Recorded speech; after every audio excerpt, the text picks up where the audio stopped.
இல்லைங்க கடைகள் மூடப்பட்டது, மேலும் கடைகள் மூடப்பட்டது. கிட்டத்தட்ட 500 கடைகளுக்கு மேல மூடப்பட்டது. சாராயம் பற்றின கேள்வியை தான் ஊடகவாதிகள் கேட்குறாங்க. அதுக்கு எப்பொழுதும் போல நம்ம திமுக எம்பி கனிமொழி அம்மையார் அவர்கள் உருட்டிக்கிட்டு தான் இருக்காங்க. இந்த வீடியோவில் கனிமொழி அம்மையார் பேசினது மேட்டர் கிடையாது. திமுக அமைச்சர் டிஆர்பி ராஜா அவருடைய ரியாக்ஷன்ஸ் அண்ட் பதட்டம் அதுதான் மேட்ரு. அகைன் அந்த வீடியோவை நான் உங்களுக்காக போடுறேன். டிஆர்பி ராஜாவின் ரியாக்ஷன்ஸ் அண்ட் பதட்டம் அதை மட்டுமே ஃபோக்கஸ் பண்ணி எடிட் பண்ணி போடுறேன். தயவு செய்து அதை கொஞ்சம் பார்த்துட்டு வந்துடுங்க. இல்லைங்க கடைகள் மூடப்பட்டது, மேலும் கடைகள் மூடப்பட்டது. கிட்டத்தட்ட 500 கடைகளுக்கு மேல மூடப்பட்டது.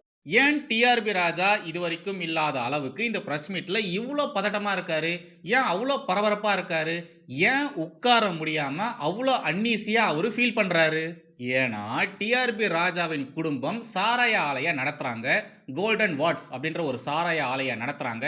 இப்போ போற டாபிக் சாராயம் பற்றின டாபிக். எவனாச்சும் சாராயம் பற்றின கேள்விகளை கேட்கும் பொழுது நம்முடைய சாராய ஆலை குறித்து கேள்வி கேட்ட போறான் அப்படின்ற ஒரு பதட்டத்துல தான் இவரு இப்படி ரியாக்ட் பண்றாரு. சாராய பத்தி எல்லாருமே கேள்வி கேட்டுட்டு இருக்காங்க. நாம வேற சாராய ஆலையை நடத்திட்டு இருக்கோம். எவனாச்சும் கோக்குமாக்கா சாராய ஆலை பற்றி கேள்வி கேட்டா நாம என்ன பண்றது? தேர்தல் வேற வருது. இந்த நேரத்துல இத மாதிரி கேள்வி கேட்டா நாம என்னத்த பதில் சொல்றது அப்படின்ற ஒரு பதட்டத்துல தான் மனுஷன் இது மாதிரிலாம் பேசினு.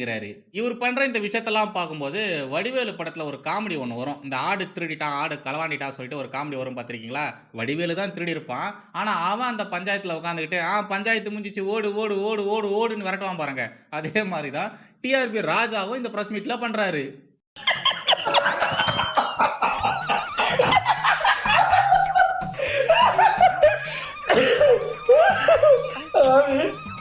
இந்த பிரஸ் மீட்ல சாராயம் பற்றின கேள்விகள் மட்டும் கேட்டிருக்க மாட்டாங்க. திமுக கொடுத்த வாக்குறுதிகள்லாம் இருக்கு இல்லையா, அதுல ரொம்ப முக்கியமா நீட்டு மாதிரியான விஷயங்களை நாங்க தடை பண்ணுவோம் சொல்லியிருந்தாங்க இல்லையா, அது குறித்தான கேள்விகள் கூட கேட்டிருந்தாங்க. அதுக்கு எப்பொழுதும் போல இந்த திமுக காரங்க என்னெல்லாம் உருட்டுவாங்க, அதே மாதிரியான ஒரு உருட்டலை தான் நம்முடைய கனிமொழி அம்மையார் அவர்கள் உருட்டி வச்சிருக்காங்க.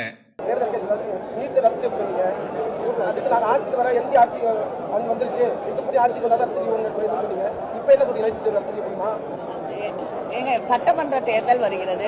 அங்கே வழக்கு போட்டிருக்கோம். தொடர்ந்து திராவிட முன்னேற்ற கழக ஆட்சி முதலமைச்சர் அவர்கள் நீட் தேர்வை ரத்து செய்ய வேண்டும் என்று தொடர்ந்து போராடி கொண்டிருக்கிறோம். நிச்சயமாக ஒன்றியத்திலே ஆட்சி மாற்றம் வரும் பொழுது அதுல நாங்க சொல்லக்கூடிய நிலையில் நிச்சயமாக மாற்றத்தை எங்களால் பண்ண முடியும்னு சொல்ல முடியும். அப்புறம் என்ன இதுக்கு தீர்மானம் போட்டீங்க? சரி மேடம், நீங்கள் சொல்கிறது எல்லாத்தையுமே நாங்கள் ஒத்துக்கிறோம். மத்தியில் உங்களுடைய ஆட்சியை வந்தால் கண்டிப்பாக நீங்கள் மாற்றுவீங்க அப்படின்றத நாங்கள் ஒத்துக்கிறோம். அதெல்லாம் ஒரு பக்கம் இருக்கட்டும். நீங்கள் தமிழகத்தில் நாங்கள் ஆட்சிக்கு வந்தால் இதெல்லாம் பண்ணுவோம், அதெல்லாம் செய்வோம், இதெல்லாம் பண்ணி கொடுப்போம், இவ்வளோ விஷயங்கள் நாங்கள் செய்வோம், இவ்வளோ விலைகளை நாங்கள் கம்மி பண்ணுவோம், மானியம்லாம் கொடுப்போம்னு சொன்னீங்களே, அதை பண்ணீங்களா? அதை செஞ்சீங்களா? இந்த 4.5 வருஷம் 5 வருஷத்தில் நீங்கள் அதை ஏதாச்சும் செஞ்சீங்களா? இல்லையே. ஏன் செய்யலை? நீங்கள் தானே ஆட்சி அதிகாரத்தில் இருக்கீங்க. உங்களுடைய அண்ணா தானே முதல்வராக இருக்காரு. ஏன் அவரு நீங்கள் இது எதுவுமே செய்யவே இல்லை? ஆளுதான் உயரம். உயரமா இருந்து என்ன பிரயோஜனம்? உயரத்துக்கு தகுந்த அறிவு இருக்கணும். பண்ண முடியாது, செய்ய முடியாது, வேலைக்கே ஆகாதுன்னு தெரிஞ்சிருந்தாலும் ஏன் போலியான வாக்குறுதிகளை கொடுத்து மக்களை ஏமாத்துனீங்க? ஏமாத்தி ஏன் ஓட்ட வாங்கினீங்க? சொல்லுங்க சொல்லுங்க, ஏன் இப்படிலாம் பண்ணீங்க? ரைட், 77வது குடியரசு தினத்தை நம்ம எல்லாருமே செலிப்ரேட் பண்ணியிருந்தோம். அந்த ஒரு முக்கியமான தினத்தை துக்க தினமா மாற்றணும்னு சுலைமான் அப்படின்ற ஒரு இஸ்லாமிய தீவிரவாதி ஒரு பெரிய சதி திட்டத்தை போட்டிருந்தான். கிட்டத்தட்ட 10,000 kilo ammonium nitrate, explosives and detonators அதை எல்லாத்தையுமே அந்த இஸ்லாமிய தீவிரவாதி சுலைமான் இருக்கா இல்லையா, அவன் சேகரித்து வச்சிருந்தான். பட் நம்மளுடைய இன்டெலிஜென்ஸ் அந்த இஸ்லாமிய தீவிரவாதியை தட்டி தூக்கிட்டாங்க. அவன் சேகரித்து வச்சிருந்த அந்த விஷயங்கள் எல்லாத்தையுமே சீஸ் பண்ணிட்டாங்க. ஜஸ்ட் இமேஜின், அந்த இஸ்லாமிய தீவிரவாதி போட்ட சதி திட்டத்தை அந்த நாளில் அவ நடத்தியிருந்தா, அவன் அந்த திட்டத்தை செயல்படுத்தியிருந்தா இந்நேரம் என்ன ஆயிருக்கும்? Just imagine. நாம் எல்லாருமே நம்ம வீட்டில் குடும்பத்தோட நிம்மதியாக தூங்கி எழுந்து அன்றாட வேலைகளை பார்க்குறோம்னா அதுக்கு காரணம், அதுக்கு பின்னாடி கண்ணுக்கு தெரியாத லட்சக்கணக்கான எல்லை சாமிகள் இருக்காங்க. கொஞ்சம் யோசிச்சு பாருங்க, கண்ணுக்கு தெரியாத அந்த எல்லை சாமிகள் 24/7 நம்மளை பாதுகாக்கலைன்னா என்ன ஆயிருக்கும்? இந்த நாடும் நாமளும் என்ன ஆயிருப்போம்? அவங்களுடைய யூனிஃபார்ம்ஸ் மாறலாம், போலீஸாக இருக்கலாம், இன்டலாக இருக்கலாம், ஆர்மியாக இருக்கலாம், பட் அவங்களுடைய மிஷின் ஒன்றே ஒன்று தான், நேஷன் ஃபர்ஸ்ட். அது மட்டும்தான். இப்போது இங்கே ஒரு ஸ்க்ரீன்ஷாட் போடுறேன், தயவு செய்து பாருங்கள். மதன் கௌரி ஞாபகம் இருக்குங்களா? No hate only love, south is different bro அப்படின்ற மாதிரி பன்றிஸ்தான் பன்றிகளுக்கு முட்டு கொடுக்குற மாதிரி இங்கே இருக்கிற இந்த நாதாரி மசூரு கௌரி இப்படிப்பட்ட ஒரு செயலை செஞ்சுருந்தான். ஆனால் பன்றிஸ்தானில் இருக்கக்கூடிய பன்றிகள் நம்ம நாட்டை எப்படி பார்க்குறானுங்க, இந்தியர்களை எப்படி ட்ரீட் பண்ணுறானுங்கன்னு தெரியுமா? பாருங்க. ஹாப்பி ரிப்பப்ளிக் டே, யாத்தோ ஹோகா அச்சே சே, யாத்தோ ஹோகா அச்சே சே. இதுதான் இதுங்களோட புத்தி. இதுங்க புத்திலாம் இப்படி தான் இருக்குது. அதனால தான் என்ன மாதிரியான நபர்கள் இந்த பன்றிகளுக்கெல்லாம் சப்போர்ட் பண்ணுறதே கிடையாது. ஆனால் இங்கே இருக்கக்கூடிய பல சனப்பன்னிகள் என்ன பண்ணுறானுங்க, இந்த நாட்டில் இருந்தாலும் அந்த நாட்டுக்கு முட்டு கொடுக்குற மாதிரி பேசிகிட்டே இருப்பானுங்க. சாரி பாகிஸ்தான் அப்படின்ற மாதிரிலாம் சொல்லிட்டு இருப்பானுங்க. புரியாத விஷயம் என்னன்னா, இங்கே இருக்கிற இந்த கேடுகட்ட கபோதிகளுக்கு ஏன் எப்போ பார்த்தாலும் எதிரி நாடுகள் மீது ஒரு ஈர்ப்பு வருது, அந்த பன்றிகள் மீது ஏன் இவனுங்களுக்கு காதல் வருது? மசூரு கௌரி மாதிரி இருக்கக்கூடிய பல பரதேசி பன்றிகள் நம்ம நாட்டிலே இருந்துகிட்டு பன்றிஸ்தானுக்கு முட்டு கொடுப்பானுங்க. அங்க இருக்கிற பயங்கரவாதிகளுக்கு, பயங்கரவாத செயல்களை ஈடுபடுறவனுக்கு முட்டு கொடுப்பானுங்க. இதை மாதிரி திரிகிற கேடுகட்ட பன்றிகளை நாம் ஏங்க அந்த நாட்டுக்கே துரத்தி அடிக்கக்கூடாது? இவனுங்கெல்லாம் எந்தெந்த நாட்டுக்கு முட்டு தரானுங்களோ அந்த நாட்டுக்கு ஏன் துரத்தி அடிக்கக்கூடாது? இவனுங்களை மட்டும் கிடையாது மக்களே, எவனெல்லாம் தேச விரோத செயல்களை ஈடுபடுறானோ, தேச விரோதியா இருக்கானுங்களோ அவனுங்களை பன்றிஸ்தான் மாதிரியான நாடுகளுக்கே, அந்த தீவிரவாத நாடுகளுக்கே துரத்தி அடிச்சிடணும். எப்பொழுதும் எதிராசன் வடிவழகு என் இதயத் தொழுதால் இல்லை எனக்கெதிர் இல்லை எனக்கெதிர் இல்லை எனக்கெதிரே. ஸ்ரீமதே ராமானுஜாய நமஹா. எனதருமை தேசியவாதிகள் அனைவருக்கும் வணக்கம். அண்டி ஜெய் ஸ்ரீராம். மகாராஷ்டிராவில் சமீபத்தில் நடந்த உள்ளாட்சி தேர்தலுக்கு நம்மளுடைய அண்ணாமலை அவர்கள் பிரச்சாரம் பண்ணுறதுக்காக போயிருந்தாரு. அப்போது அங்கே இருக்கக்கூடிய ராஜ் தாக்கரே அண்ணாமலை அவர்களை நோன்ற மாதிரியும் பாஜகவை சீன்ற மாதிரியும் அண்ணாமலை அவர்களை ரசமலாய் அப்படின்ற மாதிரி கேலி கிண்டல் பண்ணியிருந்தாரு. அவர் மட்டும் கேலி கிண்டல் பண்ணியிருந்தா பரவாயில்ல, அரசியல் ரீதியிலான கருத்து அப்படின்ற மாதிரி சொல்லி மன்னிச்சு விட்டுருக்கலாம். பட் ராஜ் தாக்கரே ஒரு படி மேலே போயிட்டு தமிழர்களின் பாரம்பரியமான வேஷ்டியை ரொம்ப இழிவுபடுத்தி பேசியிருந்தாரு.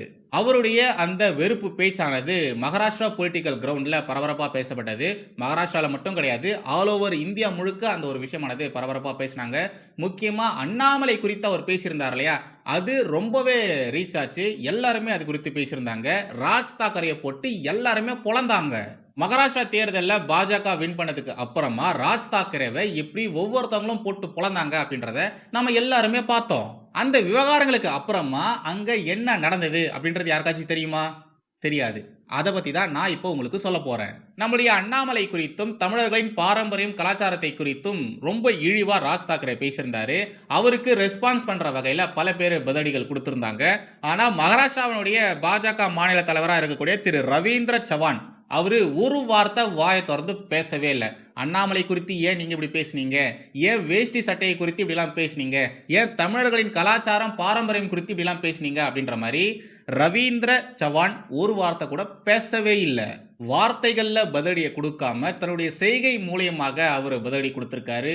எஸ், அவர் தன்னுடைய செய்கை மூலியமாக ராஜ் தாக்கரே மட்டும் இல்லாமல் அந்த புள்ளிங்கோ கூட்டணிகளுக்கு பயங்கரமான பதிலடியை கொடுத்துருக்காரு. பாஜக தேர்தலில் வின் பண்ணதுக்கு அப்புறமா நடந்த எல்லா பப்ளிக் மீட்டிங்லுமே அவர் வேஷ்டி சட்டையோட தான் போயிருக்காரு.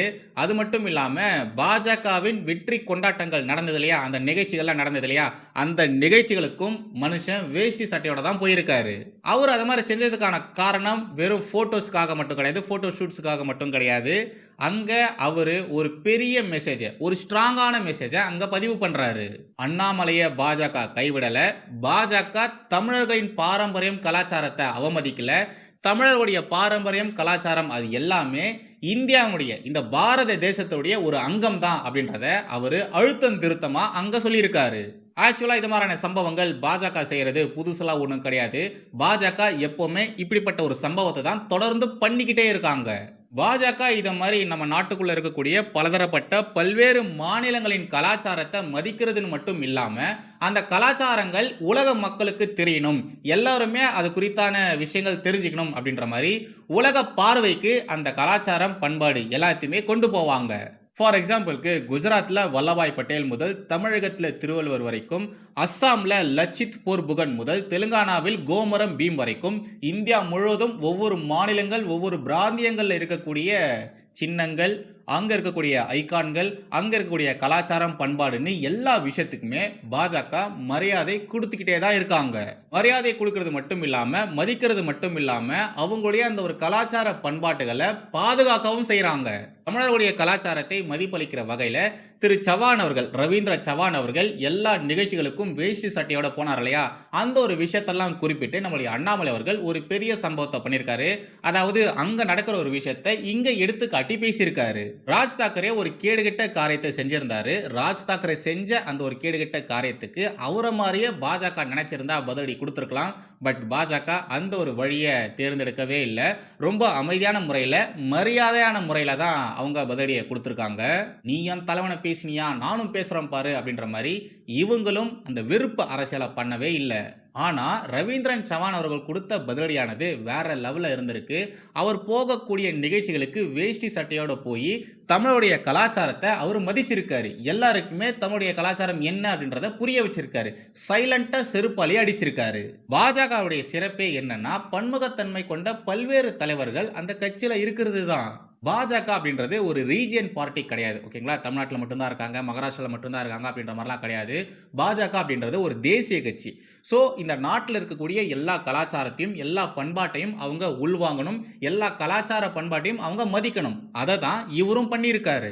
பாஜக இந்தியா முழுக்க இவ்வளோ விஸ்தாரமாக பரவியிருக்க காரணம் என்னன்னா, அவங்க ஒரு குறிப்பிட்ட நபர்களை சந்தோஷப்படுத்தணும் அப்படின்றதுக்காக இன்னொரு குறிப்பிட்ட நபர்களை தாழ்த்தி பேசுறது இல்லை, அவங்களை அடிச்சு பேசுறது கிடையாது.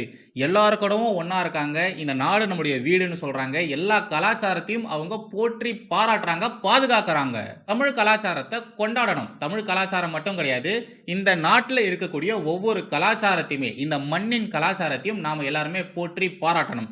ராஜ் தாக்கரே மாதிரி கேலி கிண்டல் பண்ணக்கூடாது, அவமானப்படுத்தக்கூடாது. அவங்க அந்த மாநிலத்தில் ஒரு அரசியல் பிழப்பு நடத்தணும் அப்படின்றதுக்காக இப்படிப்பட்ட காரியங்கள் செய்கிறாங்க இல்லையா, அது அவங்களுக்கு கை கொடுக்கவே கொடுக்காது.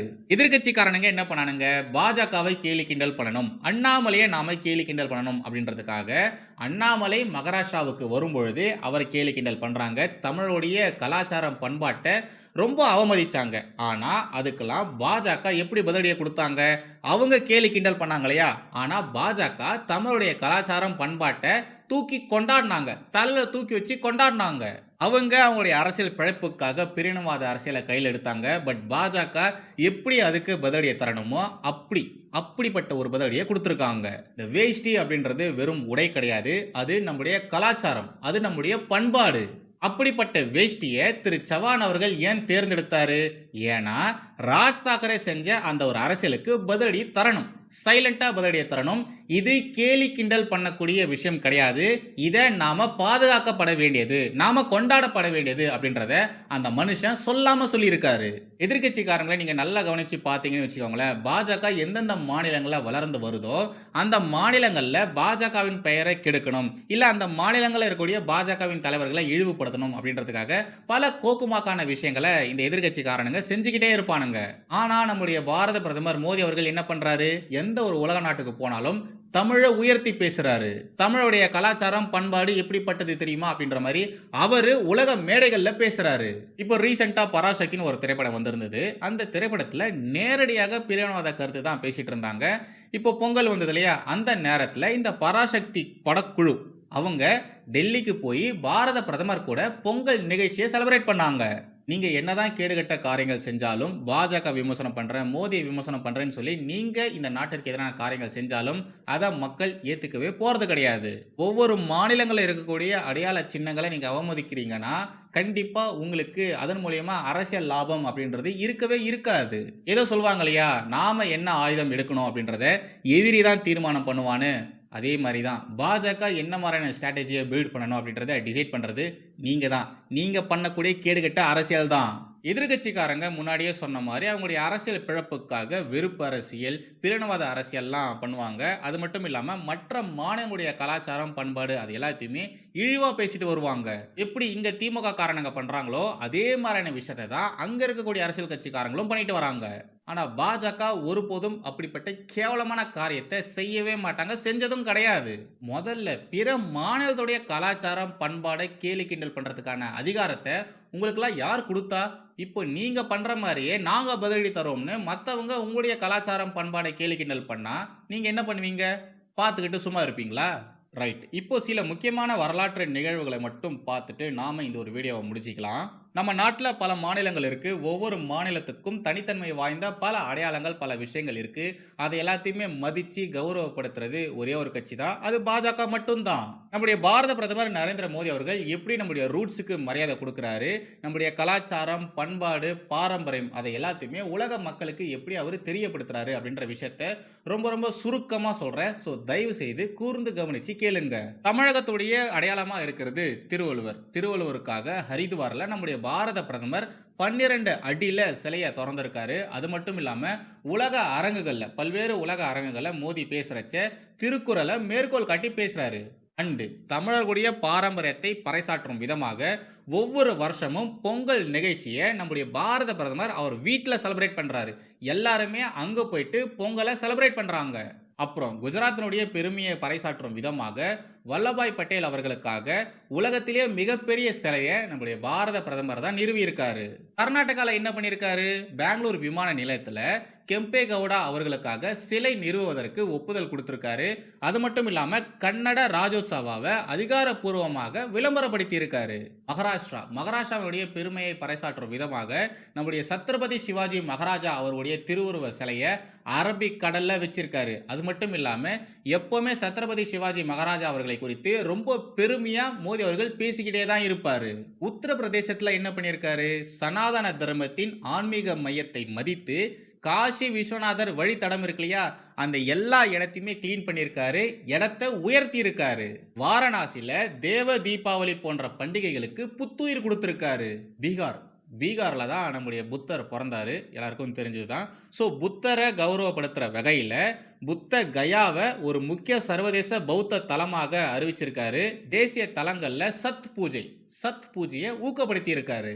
மேற்கு வங்கம்ல என்னப்பா பண்ணியிருக்காரு, நேதாஜி சுபாஷ் சந்திர போஸின் பிறந்த நாளை பராக்கிரம தினம் அப்படின்ற மாதிரி அறிவிச்சிருந்தாரு. இந்தியா கேட் பக்கத்துல நேதாஜி அவர்களுக்காக சிலையும் வச்சிருக்காங்க. மேற்கு வங்கம்ல துர்கா பூஜை அப்படின்றது ரொம்ப ரொம்ப ஃபேமஸ். அந்த துர்கா பூஜையை வேர்ல்டு ஃபேமஸா மாத்தி இருக்காரு. ஒடிசால என்ன பண்ணியிருக்காரு, ஒடிசால சர்வதேச அளவுல ஜெகநாத கலாச்சாரத்தை ஊக்குவிக்கிற வகையில நிறைய விஷயங்கள் பண்ணியிருக்காரு. ரத யாத்திரையின் பொழுது பாரத பிரதமர் தொடர்ந்து அங்க போயிட்டே இருக்காரு. ரத யாத்திரை அட்டென்ட் பண்றதுக்கு பாரத பிரதமர் அங்க போயிட்டு இருக்காரு. பூரி ஜெகநாதர் கோயிலை மேம்படுத்துற வகையில அங்கிருந்த பல ஆக்கிரமிப்புகளை அழிச்சு எடுத்திருக்காரு. பூரி ஜெகநாதர் கோவிலுக்கு ஒரு புத்துயிரை அவர் கொடுத்திருக்காரு. தெலுங்கானால என்ன பண்ணிருக்காங்க, பழங்குடியின சுதந்திர போராட்ட வீரரான கோமரம் பீம் அவர்களை தேசிய அடையாளமாக அங்கீகரிச்சிருக்காங்க. அது மட்டும் இல்லாம அங்க விழா காலங்கள்ல பாஜக தலைவர்கள் பதுகம்மா அப்படின்ற அந்த ஒரு உடையை போட்டுக்கிட்டு அவங்களுக்கு மரியாதையும் கொடுக்கறாங்க. ராஜஸ்தான்ல என்ன பண்ணிருக்காங்க, மகாராணா பிரதாப் அவர்களை பெருமைப்படுத்துற வகையில, அது மட்டும் இல்லாம ராஜபுத்திரர்களை பெருமைப்படுத்துற வகையில அவங்கள குறித்தான வரலாற்று பாட புத்தகங்கள்ல ஆட் பண்ணிருக்காங்க. பஞ்சாப்ல என்ன பண்ணிருக்காங்கன்னா, மரியாதைக்குரிய குருதேவ் பகதூர் மற்றும் குருநானக் தேவ் இவங்களுடைய பெருமையை பறைசாற்றும் விதமாக நிறைய விஷயங்கள் செஞ்சிருக்காங்க. அப்புறமா சாஹிப் ஜா தாஸை நினைவு கூறும் வகையில வீர் பால் திவாஸ் அப்படின்ற ஒரு தினத்தை கொண்டாடுறாங்க. அஸ்ஸாம்ல என்ன பண்ணிருக்காங்கன்னா, அங்க அஹோம் அப்படின்ற ஒரு பெரிய டைனாசிட்டி இருந்தது. அந்த டைனாசிட்டி குறித்தான பெருமைகளை தொடர்ந்து பேசிட்டு வந்துட்டு இருக்காங்க. அந்த டைனாசிட்டி குறித்தான நிறைய பாட புத்தகங்களை ஆட் பண்ணிருக்காங்க. குறிப்பா லச்சித் போர்புகானை குறித்து நிறைய விஷயங்கள் பேசிட்டு வந்துட்டு இருக்காங்க. நிறைய மீட்டிங், கருத்தரங்கங்கள் அதெல்லாமே பண்ணிட்டு வராங்க. இமாச்சல் பிரதேசத்துல என்ன பண்ணிருக்காங்கன்னா, ரேணுகாஜி விழா மற்றும் குழு தசராவை பாரம்பரிய நிகழ்வுகளாக அறிவிச்சிருக்காங்க. நம்முடைய பாரத பிரதமர் வடகிழக்கு மாநிலங்களுக்கு போகும்பொழுதெல்லாம் அந்த மாநிலங்களுடைய கலாச்சார உடைய அவர் விரும்பி போட்டுக்கிறாரு. உத்தராகண்ட்ல என்ன பண்ணிருக்காருன்னா, அங்க ஒரு பெரிய வெள்ளப்பெருக்கு வந்தது ஞாபகம் இருக்குங்களா, அதுக்கு அப்புறமாகவே அங்க இருக்கக்கூடிய கேதார்நாத் கோயிலுடைய உள்கட்டமைப்புகளை டோட்டலா மாத்திருக்காரு. அண்ட் சார்தாம் யாத்திரைகளை ஆதரிச்சிருக்காரு. நிறைய பேர் போயிட்டு வரணும் அப்படின்றதுக்காக அந்த வழித்தடங்களை புதுப்பிச்சிருக்காரு. ஜார்க்கண்ட்ல என்ன பண்ணிருக்காருன்னா, மரியாதைக்குரிய பிர்சா முண்டா அவர்களை கௌரவப்படுத்துற வகையில அவருடைய பிறந்த நாளை பழங்குடியினர் பெருமை தினமாக, அதாவது ஜன்ஜாதிய கௌரவ் திவாஸ் அப்படின்ற மாதிரி அறிவிச்சிருக்காரு. வடகிழக்கு மாநிலங்கள் இருக்கு இல்லையா, அவங்களுடைய பெருமைகள் வேற லெவல்ல இருக்கும். நிறைய பேருக்கு வடகிழக்கு மாநிலங்கள் குறித்தான நாலேஜே இல்லைன்னு தான் நான் சொல்லுவேன். நாகாலாந்து, மிசோரம், மணிப்பூர் இது மாதிரியான மாநிலங்களுடைய வரலாறை கொஞ்சம் தேடி படிச்சு பாருங்க. அவ்வளோ இருக்கும், அவ்வளோ ஃபோர்ஸாக இருக்கும். அங்கே இருக்கக்கூடிய ஒவ்வொரு கலாச்சாரத்தை பறைசாற்றும் விதமாக மோடி வருஷா வருஷம் ஏதாச்சும் ஒரு விஷயத்த பண்ணிக்கிட்டே தான் இருக்காரு. அவங்களுடைய கலாச்சாரத்தை பாதுகாக்கணும், அவங்களுடைய பண்பாடை நாம பாதுகாக்கணும், அது அழியிற நிலையில இருக்கு, ஸோ நாம அது எல்லாத்தையுமே மீட் எடுக்கணும்னு சொல்லி பல நடவடிக்கைகளை எடுத்திருக்காரு. இப்போ நான் உங்களுக்கு இவ்வளோ விஷயங்கள் சொன்னேன் இல்லையா? பாரத பிரதமர் ஒவ்வொரு மாநிலத்தில் இருக்கக்கூடிய அடையாளங்களை எப்படி போற்றி பாதுகாத்து பெருமைப்படுத்துறாரு அப்படின்றத சொல்லியிருந்தேன் இல்லையா? இப்போ அப்படியே இந்த புலிங்க கூட்டணி கட்சிகளையும் அந்த கட்சியின் தலைவர்களையும் கொஞ்சம் பாருங்களேன். அவங்க என்னென்னலாம் பண்ணியிருக்காங்க அப்படின்றத கொஞ்சம் தேடி படிச்சு பாருங்களேன். அப்பதான் அவங்க எல்லாருக்குமே புரியும் யாரு உண்மையான தேசப்பற்றுள்ள அரசியல்வாதிகள், யாரு போலி தேசப்பற்ற காட்டி மக்களை ஏமாற்றி அரசியல் பிழைப்பு நடத்தக்கூடிய அரசியல்வாதிகள் அப்படின்றது அப்பதான் உங்க எல்லாருக்குமே புரியும். வந்தே